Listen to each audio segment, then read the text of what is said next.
Hello বন্ধুরা, আজ ছিল 12ই জানুয়ারি স্বামীজির জন্মদিন।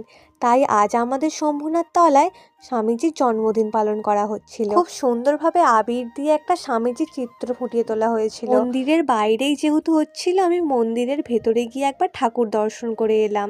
আর ওখানে প্রসাদ হিসেবে আজকে পায়েস আর বোঁদে দেওয়া হয়েছিল। তারপর সন্ধ্যায় আজ সব ছাত্রছাত্রীদের নিয়ে করলাম মুড়ির ফিস্ট। অনেক দিন ধরেই ইচ্ছে হচ্ছিল সবাই মিলে মুড়ির ফিস্ট করব। তাই সকাল থেকেই আমার মা ছোলা মটর ভিজিয়ে দিয়েছিল, আর এখন শসা গাজর পেঁয়াজ সবই কেটে দিয়েছে।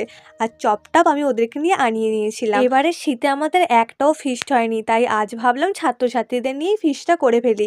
যেহেতু ছোট ছোট বাচ্চা আর রান্নার ঝামেলা তো ওরা করতে পারবে না, তাই সিম্পল মুড়ির ফিস্টটা আমরা করেছিলাম। চলো তোমাদেরকে একবার ওদেরকে দেখিয়ে দিই। তো আজ ছিল আমার ডে 7-এর মিনি ভ্লগ। তোমাদের এই ভিডিওটা কেমন লাগলো অবশ্যই জানিও, আর ওদের মুখ থেকেই শুনে নাও মুড়িটা কেমন লেগেছিল। কিরে, মুড়ি মাখা কেমন হয়েছে?